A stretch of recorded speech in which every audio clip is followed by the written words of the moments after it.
오늘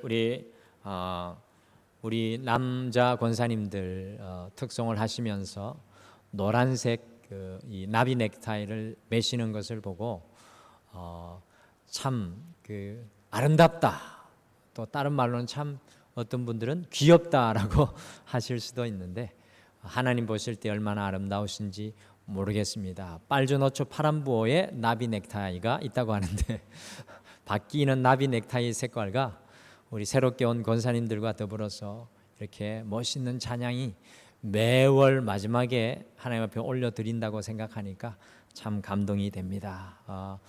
우리 이 시간 앞뒤 좌우분들에게 좀 이렇게 오늘은 인사했으면 좋겠습니다. 하나님이 멋있다고 말씀하십니다 라고 옆에 분에게 그렇게 해 주시죠. 하나님이 예쁘다고 멋있다고 하십니다. 아멘. 다시 해주세요. 좀 웃으면서.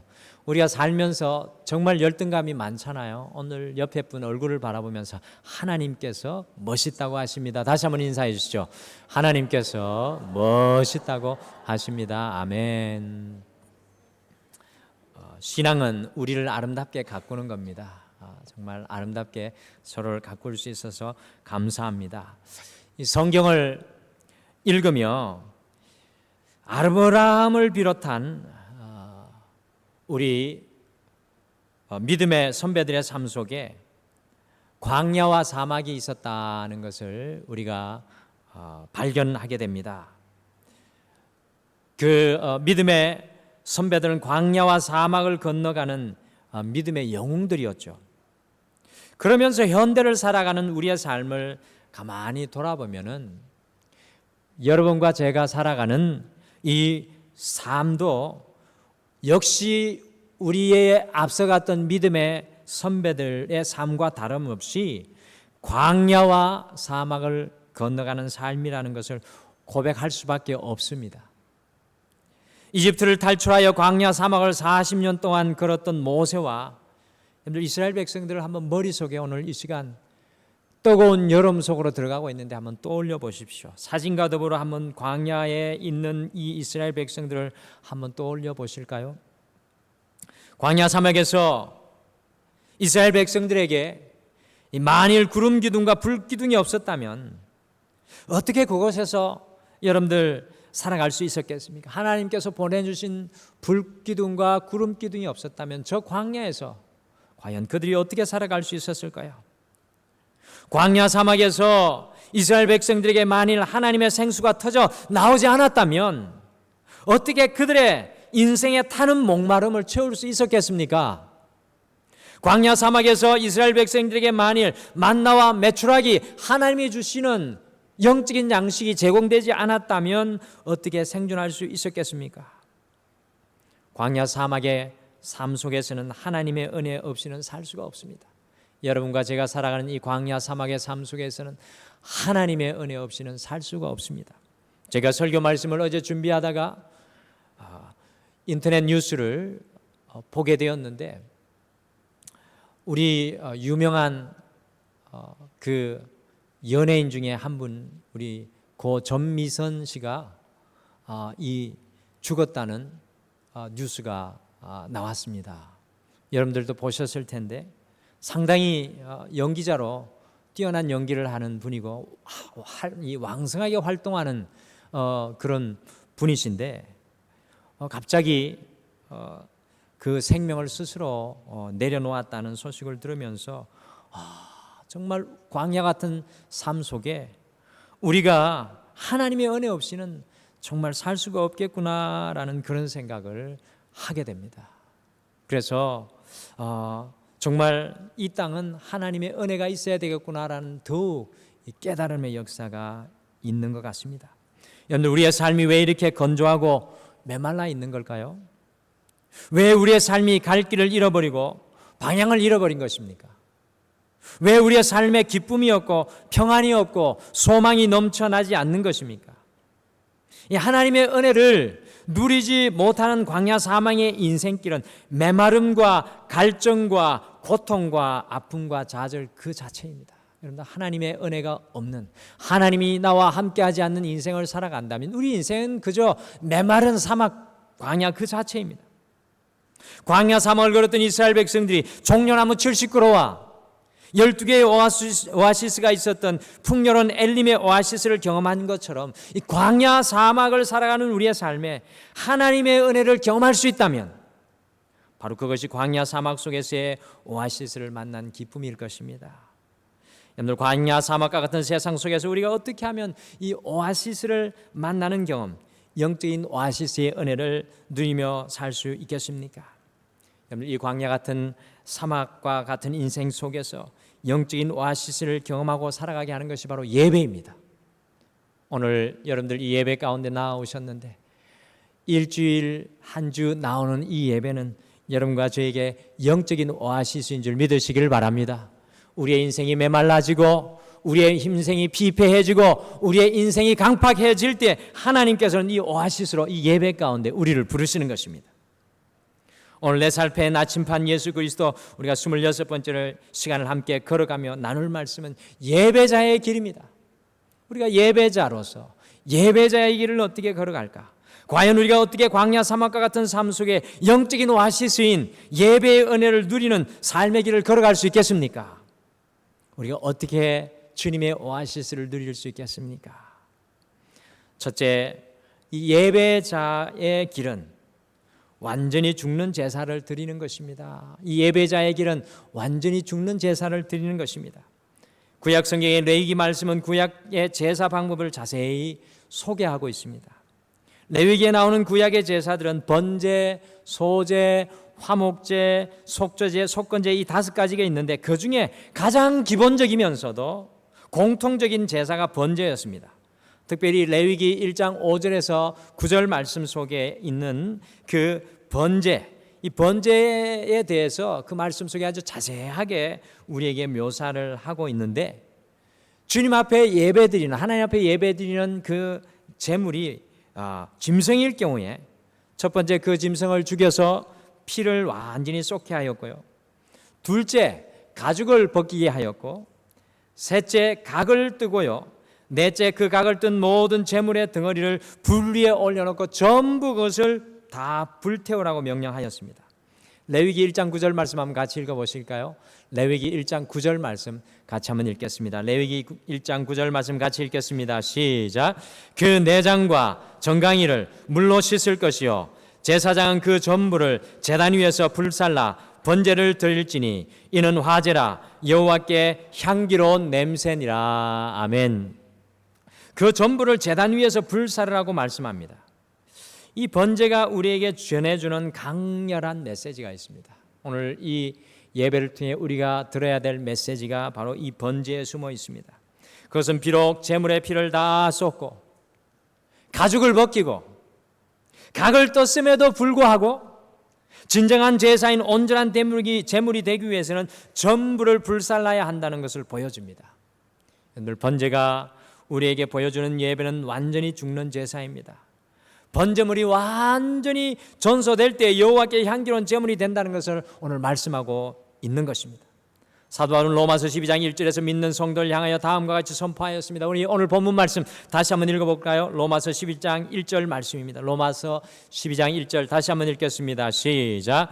그러므로 형제들아, 내가 하나님의 모든 자비하심으로 너희를 권하노니 너희 몸을 하나님이 기뻐하시는 거룩한 산제물로 드리라. 이는 너희가 드릴 영적 예배니라. 아멘. 사도 바울은 믿는 성도인 우리 모두를 하나님께 올려드리진 제물이라고 말씀합니다. 여러분과 저는 하나님 앞에 올려드린 제물로 살아가기를 원합니다. 이것은 무엇을 말하는 것입니까? 우리는 하나님께 바쳐진 제물이므로 피를 흘리고 가죽이 벗겨져 각을 뜨고 다 불태워서 온전히 죽으라는 것입니다. 죽지 않고서는 하나님께서 기뻐하시는 제사가 될 수 없기 때문입니다. 어릴 때 시골에서 자랐기 때문에 저희 집에도 닭을 몇 마리 키웠는데요, 닭을 키우는 목적이 뭡니까? 요즘처럼 애완동물로 키우는 이유가 없었습니다. 닭을 키우는 이유는 오로지 한 가지, 잘 키워서 잡아먹는 것. 여러분들, 그래서 어릴 때 저희 집에도 장닭을 더불어서 암탉들이 있었는데, 이 닭들이 잘 자라게 되면, 귀한 손님이 오면 어머님께서 그 닭을 잡고 아버지는 그 닭의 목을 비틀어서 피를 흘리게 하고 펄펄 끓는 물 속에 그 닭을 넣습니다. 근데 조금 나이가 드신 분들은 기억이 나실 건데요, 가끔 목 잘린 닭이 뜨거운 물에 들어갔다가 그 솥에서 뛰어나와서 온 집안을 돌아다닐 때가 있습니다. 어린 나이에 그 모습은 정말 소름 끼치는 장면이었습니다. 밤에 꿈에 나와서 몇 번이나 그 목 없이 돌아가는 닭이 정말 가위에 눌리게 했던 기억이 납니다. 여러분들, 죽어야 되는데 죽지 못하면 끔찍합니다. 가끔 TV를 통해서도 스시를 만드는 장인들이 생선의 각을 뜨고 접시 위에 생선회와 뼈를 같이 올려놓은 것을 보는데, 그 생선의 눈은 껌뻑껌뻑, 입도 껌뻑껌뻑, 꼬리가 여전히 움직이는 것을 보고 젓가락을 들고 사람들이 먹는 모습을 보면 저는 부러운 것보다는 질기고 질긴 생성의 이 생명력을 느낄 수가 있습니다. 이처럼 각을 떴다고 해서 온전히 죽은 것이 아니었던 것 같습니다.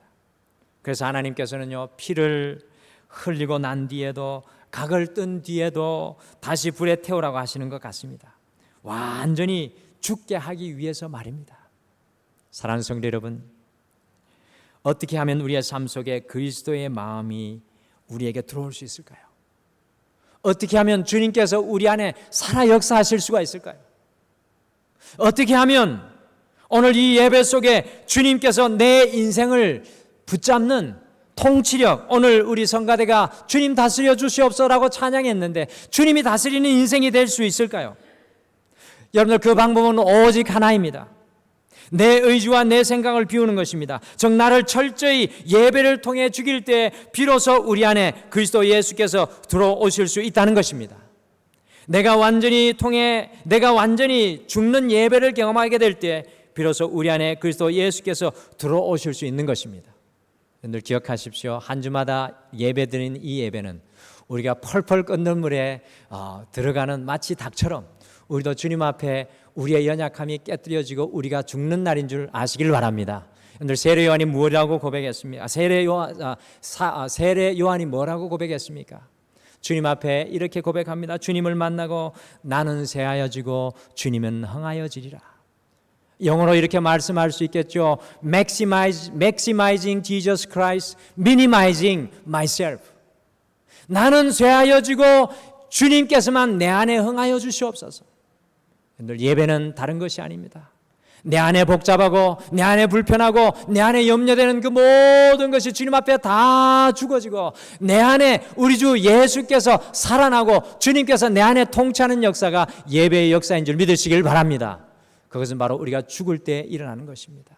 우리 옆에 분에게 같이 한번 축복하며 우리 함께 기억하며 참 같이 선포해 주셨으면 좋겠습니다. 나는 쇠하고 주님은 흥하게 하여 주시옵소서. 우리 같이 옆에 분에게 같이 우리는 이렇게 하시죠. 우리는 쇠하고 예수님은 흥하게 하여 주시옵소서. 이렇게 예수님은 흥하게 하여 주시옵소서. 여러분들, 예배의 본질은 우리 안에 있는 우리는 작아지고 또 작아지고 또 작아지고 또 작아지고 우리 예수님은 커지고 커지고 또 커지는 역사가 우리의 예배인 줄 믿으시길 바랍니다. 여러분, 이번 한 주 우리가 어떻게 살아가야 됩니까? 우리의 모든 삶의 현장에서 우리는 작아지고 또 작아지고 또 작아지고 우리 안에 예수 그리스도가 커지고 또 커질 때 그것이 진정한 살아있는 예배가 되는 줄 믿습니다. 사실인지는 알 수 없지만 어떤 회사의 입사 시험 문제로 다음과 같은 문제가 출제되었습니다. 폭풍이 몰아치는 밤에 당신이 차를 타고 지나가는 중에 여러분의 자리는 딱 차 안에 한 자리만 남아 있습니다. 그런데 버스 정류장에 세 사람이 그 굳은 날씨에 서 있습니다. 그 중에 한 사람은 자신의 생명을 구해준 의사이고, 그리고 옆에는 막 아파서 죽어가는 할머니가 계시고, 그리고 그 옆에는 내가 꿈에도 그리던 이상형인 자매가, 남자가 서 있습니다. 그럴 경우에 여러분들은 누구를 태우겠습니까? 라는 질문이 입사시험 문제에 출제되었습니다. 우리가 보기에는 세 가지 가능성밖에 없어 보이잖아요. 그렇죠? 첫 번째는 죽어가는 할머니 태우고 가서 할머니 살리는 방법이고, 인도주의자입니다. 두 번째는 생명의 은인인 의사를 태우는 겁니다. 은혜를 갚는 사람이고요. 마지막에는 꿈에도 그리는 이상형을 태워가지고 저 푸른 초원 위에 그림 같은 집을 짓고 사는 건데, 여러분들 이 시험에 딱 한 명만 통과했다고 합니다.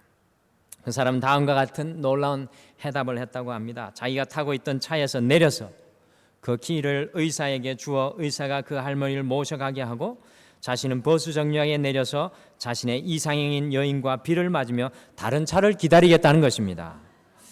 여기서 아주 중요한 것 하나가 있습니다. 아마 그 남자가 차에서 스스로 내리지 않았다면 앞에서 제가 말씀드렸던 세 가지 방법밖에 없었을 것입니다. 그러나 그 남자가 자신을 쥐고 차에서 내렸을 때 다른 가능성이 보여지기 시작했습니다. 여러분들, 예배가 바로 이것입니다.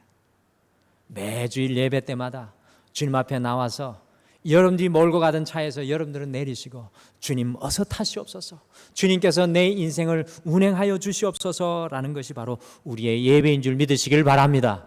그래야 할 때 우리의 고난도 우리의 고통도 우리가 볼 수 없는 그 인생의 미래도 주님께서 이끌어 가시는 놀라운 역사가 우리에게 일어날 줄 믿습니다. 우리의 일상 삶에서도 마찬가지입니다. 일상의 예배도 마찬가지입니다. 내 인생에서 내가 내려와 내가 전소되고 내가 태워지고 내가 낮아지고 내가 없어지고 그리스도 예수께서 나의 인생을 운행하시는 것이 바로 삶의 예배입니다.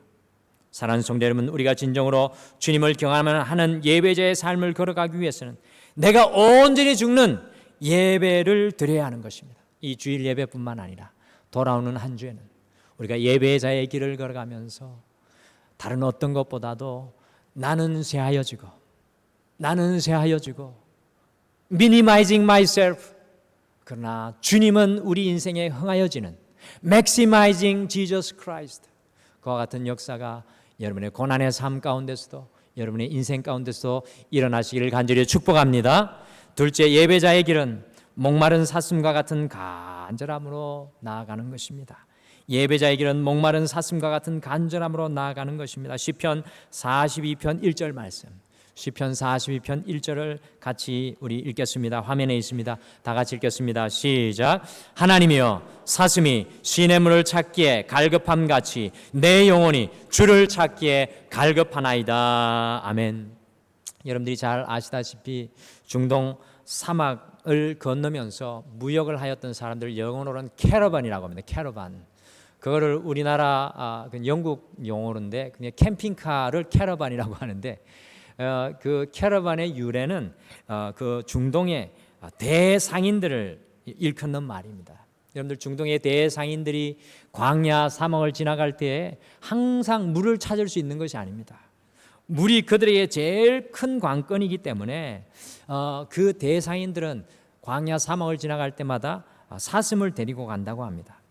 대상들이 먹을 물이 다 떨어지고 물을 찾기가 곤란할 때, 몇 날 며칠 물을 먹지 못하는 그때 이 사슴을, 물을 몇 날 며칠을 먹이지 않은 이 사슴을 앞세워서 물을 향한 갈급함이 충만한 그 사슴을 풀어놓으면요, 이 물냄새를 맡고 이 사슴이 온 힘을 다해서 시냇가로 달려간다고 합니다. 그런데 정말로 안타까운 것은 정작 최고의 갈증에 시달리는 그 사슴은 물을 먹어보지도 못하고 그 물가에서 심장이 터져 죽고 만다는 것입니다. 여러분들, 그만큼 갈급했다는 의미이겠죠. 오늘 시편 42편 1절의 말씀이 그런 말씀입니다. 사슴 곧 시냇물을 찾기에 갈급해서 물을 찾아 달려가는 그 마음이 여러분들 어땠겠습니까? 그 갈급함이 어땠겠습니까? 그 갈급함이 너무나 커서 시냇가 앞에 그 심장이 터져버리는 그 갈급함은 얼마만큼의 갈급함일까요? 예배자의 길을 걷는 성도는 이와 같은 주님을 향한 갈급함이 있어야 되는 줄 믿습니다. 오늘 이 6월 마지막 이 예배 가운데 여러분들은 어떤 모습으로 이 자리에 나오셨습니까? 그냥 예배 때가 되어서 그 모습 그대로 그냥 시간에 맞춰서 형식적으로 이 자리에 나오지 않으셨습니까? 저는 오늘 예배의 연수, 이 신앙의 연수에 상관없이, 오늘 여러분들이 어떤 직분에 상관없이 오늘 이 자리에 마치 시편 42편 1절의 이 말씀의 사슴과 같이 주님을 만나기를 갈급하며 내 인생의 문제를 가지고 주님 앞에 나와 내 심장이 터질 것과 같이 주님을 만나기를 소원하는 그 한 영혼, 주님 앞에서 깨어지는 그 한 영혼이 오늘 이 예배의 주인공인 줄 믿으시길 바랍니다. 저는 우리 등마루에 매 주일마다 우리의 심장이 터지는 역사가 일어나기를 간절히 축복합니다. 우리의 고통과 아픔이 주님 앞에 깨어지는 역사가 일어나기를 소원합니다. 시냇가에서 우리가 주님 앞에 부서지는 이 사슴과 같이 깨어지는 그 갈급함으로 주님 앞에 나아가는 여러분과 제가 되기를 간절히 축복합니다. 왜 그렇습니까? 주님이 먹여줄 생수가 이곳에 있기 때문입니다. 주님께서 보여줄 비전이 이곳에 있기 때문입니다. 주님께서 우리에게 채워줄 능력이 이곳에 있기 때문입니다. 에릭 리들이라는 사람이 있었습니다.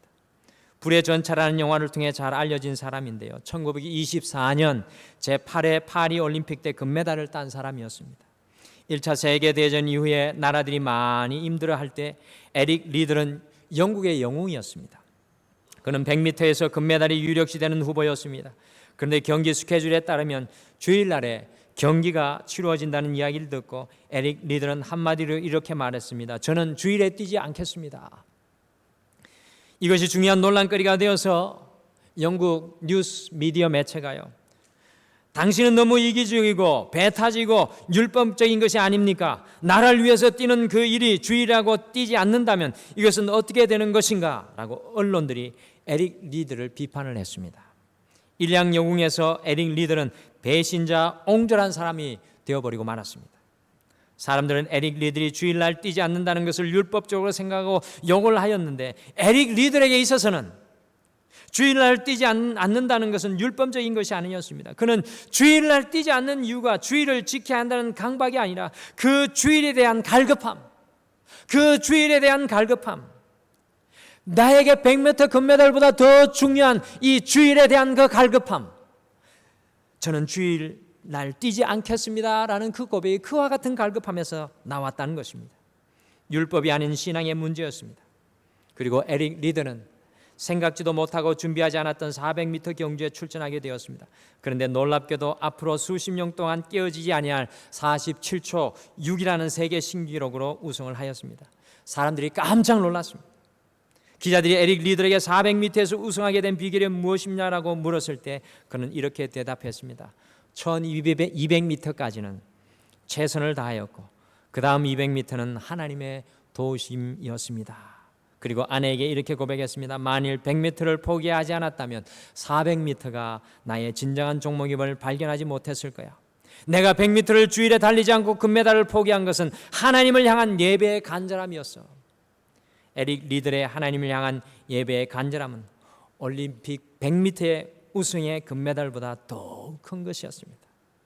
하나님 앞에 간절함으로 예배자의 길을 걷는 사람은 반드시 하나님의 더 큰 복과 은혜를 경험하게 될 줄 믿습니다. 여러분들, 우리의 인생에서 중요한 게 무엇입니까? 우리가 많은 것을 신기루처럼 쫓아가며 살아가는데 저는 하나님 앞에 갈급한 그것이 우리의 인생의 가장 중요한 것이라고 생각합니다. 하나님 앞에 갈급하면, 우리 자녀를 향한 하나님을 앞에 갈급함을 우리가 가지고 있다면, 우리 가정을 향한 하나님의 갈급함을 우리가 가지고 있다면, 우리의 삶을 향한 하나님을 향한 갈급함을 가지고 있다면 주님 앞에 채워주시는, 주님께서 우리에게 채워주시는 놀라운 은혜가 여러분과 저의 삶 가운데 넘쳐나게 될 줄 믿습니다. 이번 한 주 갈급한 심령이 되셔서 오아시스 되시는 주님께서 여러분을 채워주시는 놀라운 은혜를 경험하시기를 간절히 축복합니다. 마지막 예배자의 길은 삶 속에서 화목제의 제사를 드리는 것입니다. 예배자의 길은 삶 속에서 화목제의 제사를 드리는 것입니다. 레위기 7장 15절을 같이 읽겠습니다. 레위기 7장 15절 말씀 같이 읽겠습니다. 화면에 준비되어 있습니다. 시작. 감사함으로 드리는 화목제물의 고기는 드리는 그날에 먹을 것이요 조금이라도 이튿날 아침까지 두지 말 것이니라. 아멘. 레위기 17장 11절에서 21절까지는 화목제 제사에 대해서 말하고 있습니다. 본문에 나온 화목제는 세 가지로 나누어지는데, 감사제, 곧 하나님 앞에 감사드리는 제사이고요, 소원제, 곧 하나님께서 소원한 것으로 드리는 제사이고, 그 다음에는 낙헌제, 곧 즐거운 일이 있을 때마다, 기억할 일이 있을 때마다 드리는 제사입니다. 화목제의 특별한 점은 많은 제사들 중에서 하나님께 드린 제물을 이웃과 나누어 먹는 것이 바로 화목제 제사입니다. 여러분들, 이 감사 화목제, 특별히 감사 화목제는요, 하루 안에 그 재물을 이웃과 나누어 먹어야 합니다. 그러니까 소원이나 낙헌 화목제의 경우에는 이틀 안에 그것을 사람들과 함께 나누어 먹어야 합니다. 이것은 억지로라도 하라고 하는 하나님의 명령이었습니다. 만일 그 내 재물을 나누어 먹지 않으면 하나님께서는 그 제사를 받지 않으시고 가증한 것이 될 것이라고 하셨습니다. 자, 한번 우리 생각해 봅시다. 당시에 소를 잡아서 각을 떠서 제사를 드리면 보통 소 한 마리 잡으면 1,300근에서 1,500근 정도의 고기가 나왔다고 합니다. 그러면 그 중에서 제사장의 몫을 떼어 가지고 가슴 부위와 다리 한쪽을 제사장에게 주면 최소한 어림잡아도 1,000근이 넘는 고기가 남아 있습니다. 그런데 감사제인 경우에 그 1,000근을 그 하루에 다 먹고 소원제나 낙헌제는 그 다음 날까지 다 먹으라는 것입니다. 여러분들, 이 의미가 매우 중요합니다. 한 가족이 이렇게 많은 고기를 하루나 이틀에 다 먹는다는 것은 불가능한 일이 아니겠습니까? 그러니 주변에 있는 모든 이웃의 사람들을 다 초청해서 억지로라도 나누어 먹으라는 것이 바로 화목제의 정신입니다. 어찌 보면 성경이 정해놓은 화목제의 모습이 참으로 비합리적이고 비이성적이게 보입니다. 아니, 좀 두었다가 먹으면 되지 않겠습니까? 냉동실에 좀 쟁겨놓고 조금 이웃들에게 나눠주고 우리 아이들과 나중에 먹어도 되는데 하루나 이틀 안에 다 먹으라고 하는 겁니다. 그런데 우리 하나님은 인간의 연약함을 잘 아시기 때문에 이렇게 하라고 하셨습니다. 우리가 우리의 전부를 태워드리는 예배와 간절한 예배로 예배의 감동을 가지고 우리의 삶의 현장으로 나아가 하나님의 말씀으로 살아가려고 하면 바로 그 순간부터 계속 타협이 옵니다. 사랑으로 용납하고 용서하라는 감동을 예배를 통해 받았는데 여러분들 어떻습니까? 예배를 드리고 나가는 바로 그 순간부터 용서할까 말까 고민이 됩니다. 이 예배를 드리면서 주님 용서해야 되겠습니다. 제가 용서받아야 되겠습니다. 그리고 내가 두려움을 이기고 살아야 되겠습니다. 그런데 이 예배 드리고 나가는 바로 그 뒷문에서부터 용서할까 말까 고민이 생깁니다. 그리고 좀 시간이 지나면 결국에는 다음에라는 마음을 품고 또 다음번까지 기다립니다. 여러분들, 화목제를 드리고 곧바로 그 음식을 이웃 사람과 나누어 먹으라는 말씀은 예배를 통해서 감동받은 그 결단의 마음대로 곧바로 삶의 현장에 나아가서 억지로 살아가야 한다는 예배의 정신이 담겨 있는 것입니다. 어떤 목사님께서 예배 시간이 되어서 성경책을 끼고 강단으로 올라가셨습니다. 그런데 사모님이 입으라고 베개를 싸들머지고 목사님을 급하게 쫓아나왔습니다. 이 모습을 본 성도님들이 사모님을 만나면서 도대체 사모님 왜 그러십니까? 물으니까 나는 예배하고 설교하는 목사님하고 살고 싶어서 입을 들고 따라 나왔다는 겁니다. 여러분들, 예배하는 목사님, 그 목사님하고만 살고 싶어서 따라 나왔다는 겁니다. 제 이야기 될까 봐 너무나 부끄러운 이야기인데 곧 예배 때의 모습과 삶이 다르다는 것입니다. 그런데 이것이 목사님만의 이야기입니까? 우리 모두의 모습은 아닙니까? 예배의 은혜는 우리가 화목 제사를 드릴 때 경험하게 됩니다. 우리가 주님 앞에 예배 드리고요, 이 자리에서 하나님의 은혜를 받았다면 예배에 가진 그 감동을 우리의 삶 속에서 살아갈 때, 예배 때의 그 은혜를 다른 사람들과 나눌 때, 예배 때의 그 은혜를 다른 사람들에게 전할 때 하나님을 경험하는 놀라운 은혜의 역사가 일어난 줄 믿으시기를 바랍니다. 여러분들 기억하십시오. 주일날 드리는 예배는 예배의 소론과 결론입니다. 여러분들, 이번 주에 예배의 소론이고요, 다음 주에 예배의 결론이 될 겁니다. 예배의 본론은 어디입니까? 우리의 삶의 현장입니다. 주님께서 나와 함께 하시는 그 감동을 삶으로 내 이웃에게 전하고 나타내며 살아가는 것이 예배의 본론입니다. 바로 그것이 화목제물의 의미입니다. 화목제를 드리고서 억지로라도 이웃들과 고기를 다 나누어 먹었던 것처럼 우리가 하기 힘들어도 예배 때에 주어진 그 감동대로 살아가야 하나님을 진실로 경험하는 역사가 일어납니다. 저는 부탁드립니다. 이번 한 주는 다른 어떤 것보다도 화목제사의 모습으로 살아가는 여러분들 되시길 간절히 축복합니다. 여러분의 삶 가운데 예배를 이루십시오. 삶으로 주님을 예배하는 모습을 보이시길 바랍니다. 우리 옆에 분에게 같이 마지막으로 축복했으면 좋겠습니다. 우리의 삶으로 예수님을 드러냅시다 라고 옆에 분에게 축복하시죠. 우리의 삶으로 예수님을 드러냅시다. 다시 한번 제발을 붙여서 제발 예수님을 드러내며 사십시오 라고 인사해 주시죠. 제발 예수님을 드러내며 사십시오. 저는 우리 등마룻교회가 광야 사막을 살아가는 모든 성도들에게 영적인 오아시스가 되기를 축복합니다. 인생의 풍랑을 만나고 인생의 고난을 만나실 때 이 등마루 교회가 여러분의 오아시스가 되어서 길이 보이지 않는 그 길 속에 주님을 발견하시고 오늘 말씀처럼 나는 새하여지고 새하여지고 새하여져서 내 안에 그리스도가 흥하여지고 흥하여져서 내 말과 언어와 행동이 주님만 드러내는 여러분의 삶이 되시기를 간절히 축복합니다. 그리고 무엇보다도 이 예배당에서 뿐만 아니라 나아가서 하나님께서 내게 이루어 주실 일들을 마치 사슴이 시냇물을 갈구하듯이 간절히 갈구하며 살아가는 여러분과 제게 되기를 간절히 축복합니다. 마지막으로 화목제의 제사로 삶 속에 예수 그리스도를 드러내며 살아가시는 예배자의 길을 걸어가시기를 간절히 축복합니다. 우리 다 같이 기도하겠습니다. 하나님 아버지, 2월 마지막 주일 주님 앞에 예배드리며 예배자의 길을 생각해 봅니다. 하나님, 너무나도 많은 순간에 주님을 믿으면서도 주님을 따라간다고 하면서도 내 안에 내가 여전히 크게 남아 있어서 내가 가시가 되어 나를 찌를 뿐만 아니라 다른 사람까지 찌르는 아픈 삶을 살았던 것을 고백합니다. 주님, 우리의 인생 가운데 우리는 쇠하여지고 또 쇠하여져서 우리 안에 예수 그리스도께서 흥하고 흥하여지고 그리스도 예수께서 커지는 역사가 일어나게 도와주시옵소서. 그래서 우리의 말이 주님의 말이 되게 하여 주시고 우리의 행동이 주님의 말이 주님의 행동이 되게 하여 주시고 우리의 결정과 결장이 우리 주님의 결단과 결정이 되게 도와주시옵소서.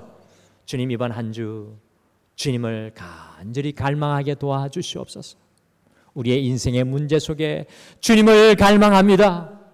사슴이 그 심장이 주님 앞에 터져 주님 앞에 깨어졌던 것처럼 우리의 인생의 연약한 모든 것이 주님을 갈망으로 깨어지며 부서지며 하나님의 은혜를 누리게 도와주시옵소서. 이번 한 주 우리의 삶의 모든 현장에 화목제 예배로 예수 그리스도를 삶으로 드러낼 수 있도록 우리를 인도하여 주시옵소서. 감사드리며 예수님의 이름으로 기도드리옵나이다. 아멘.